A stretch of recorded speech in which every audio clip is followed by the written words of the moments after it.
loob po ng ating tindahan at si Bibi Oray naman po ay hiniram po muna nila mama at papa.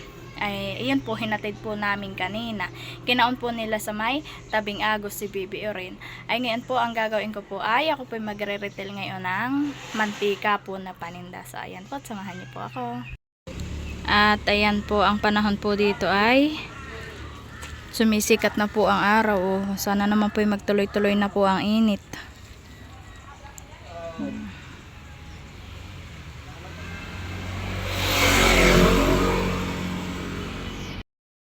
At ayan po, ako po ay nandito po sa labas po ng ating tindahan. At akin pong babrushin po itong kwan po ng tindahan po. Pag po may nabili dito po yung pinapatong. Yun pong mga pinamili po. Yan.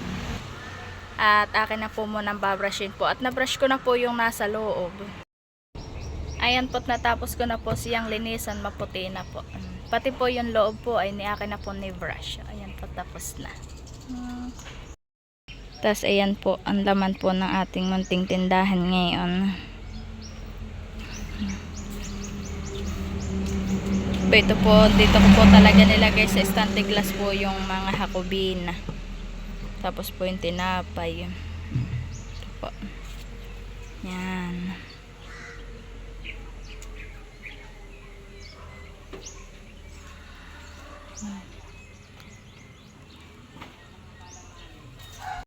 Ayan po at magsisimula na po ako. Ito po yung gagamitin ko pong brokal po. Kung tawagin po sa amin ay brokal, pero ito po yung imbudo. Tapos po ito po ang mahiwagang tagayan, char. Hindi po, ito po ang aking pong sukatan po ng mantika na tig 10. Ayan. Yan po ang ginagamit ko pag re-retail po ng mantika. Tapos ito po yung mantika. Yan po at sisimulan ko na po.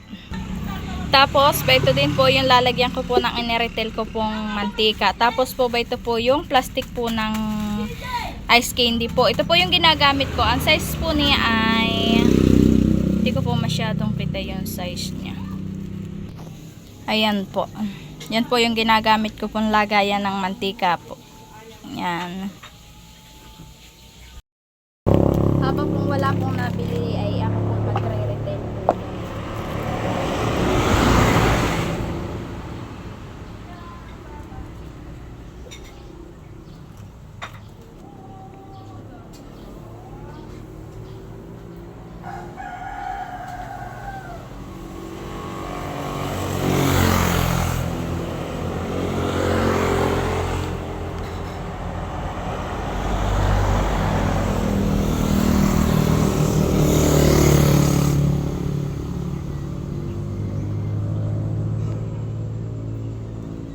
Ganito po kadami po ang tigtitin.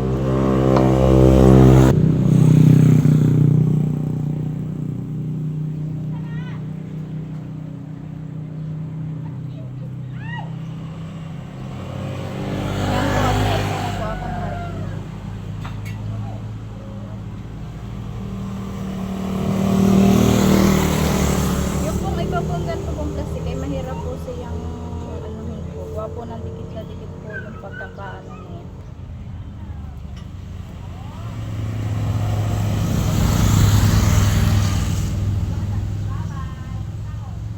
Gawa po ng dito po ay karamihan po ng nabili ay ano po, isa sampo po ang pinipili. Isa po sa kalahating pilsen, isang pilsen. Talaga pong tig sa 10 po ang kanilang binili. Kaya po, ayan po, nagre-retail po ako. Mas mabenta po ang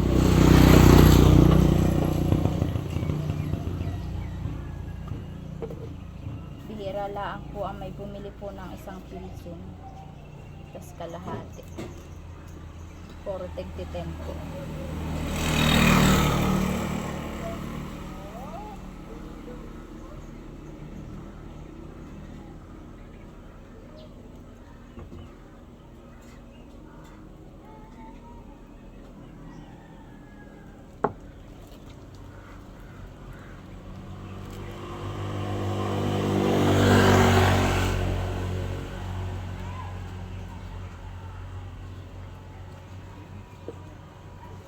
ginagawa ko po ay tig sa 10 po. At po, pag po tiglilima po ay wala pong tutubuin po. Pag tiglilima lang po ang akin gagawin.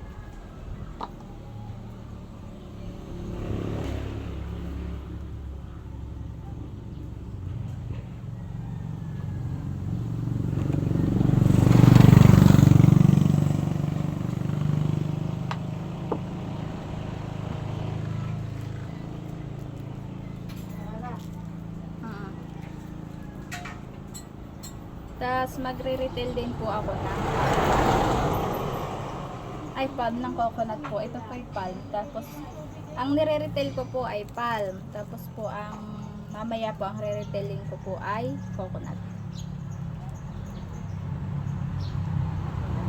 Kuha po ng mas mabinta po yung palm ay isa po sa coconut. Kuha po ang coconut po ay mahal daw po. Kaya po mas mabenta po ito. Pero ako nagtitinda din po ng coconut. Coconut oil.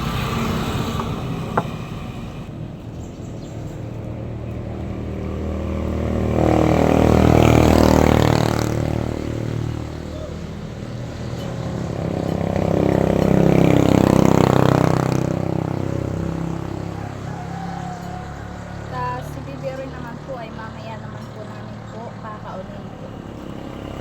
Tinahatid po nila ang papa po sa may tabing agos. Tapos po amin na lang kinakain po.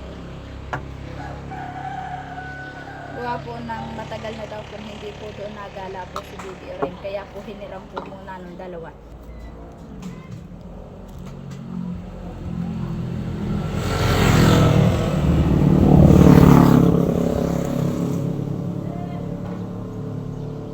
Ito na po yung aking nagagawa.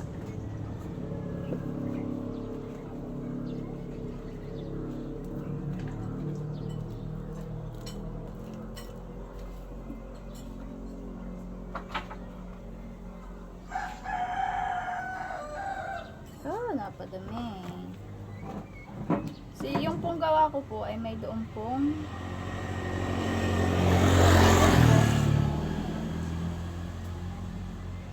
nakalagay po kung hanggang saan. Hanggang dito po ang aking pong gawa. Gawa po ng pagputo po pinuno ko, ito po malaki ay malulugit.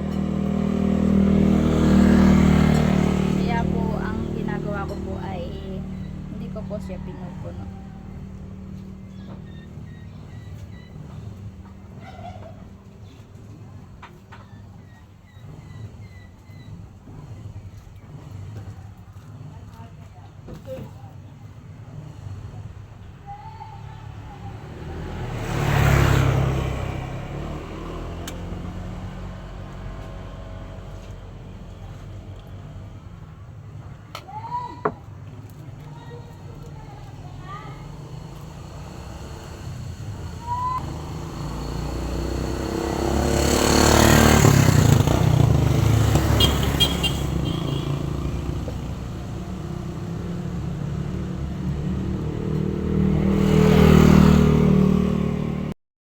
Ayan naman po si John Paul po at siya po nga ay wala pong trabaho po sa pagko-construction po ay siya daw po ay sa sideline po muna po sa bundok po.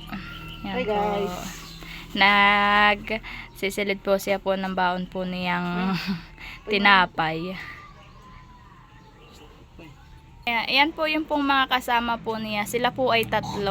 Tatabas. Sila daw po ay magtatabas. Ayan po. Paalis na po sila. Ang baba po nila ay mamaya pa pong alas 4. Paalis na po sila.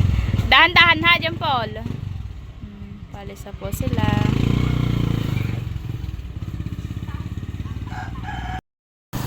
Ayan po, natapos na po akong mag-retail po ng mga mantika. Ito na po ang aking na-retail lahat. Tapos po, ito lang po ang aking retail pong ano po, coconut. Tulog pa po. At gawa po, nandito po ay malamig po ang panahon. Kaya po ganito po yung mantika. Yan. Yung pong iba ay ito po sa Naga. Yan, hindi po po siya malamig. Ito po, tapos po ako na retail po. Puti sisilid ko na po. Bali po ang akin pong nagawa ay 3, 4, 5, 6, 7, 8, 9, 10, 11, 11 po yung pong palm. Tapos po yung coconut po ay ilan. Lilimang kuwan po. Kuha po ng mas mabenta po ito kaysa po dito. Pero pag po may bumili po, ay nagre-retail pa po ako ng coconut. Yan. At ako po ay makakabili po pala ng bago pong lagayan po ng mantika. Gawa po ng ito pong aking lagayan ay maliit. Ay kakaunti po ang nare-retail po. Kaya po ako po bibili po ng mas malaki pong lagayan pong ganito. Yan. Po na ilagay ko na. Ito po yung may takip. Nilalagyan ko po siya ng takip. At gawa po ng. Pag ito po hindi ko po nilagyan ng takip ay kukuha ko po kasi naman po ng dinating. Kaya po nilalagyan ko na. Ito po ayo, hindi ko po masyadong naibaba. Kaya po ganyan po yung style niya. Tapos naman po yung ano po, yung coconut po na mantika ay nakaano po, nakabukod po.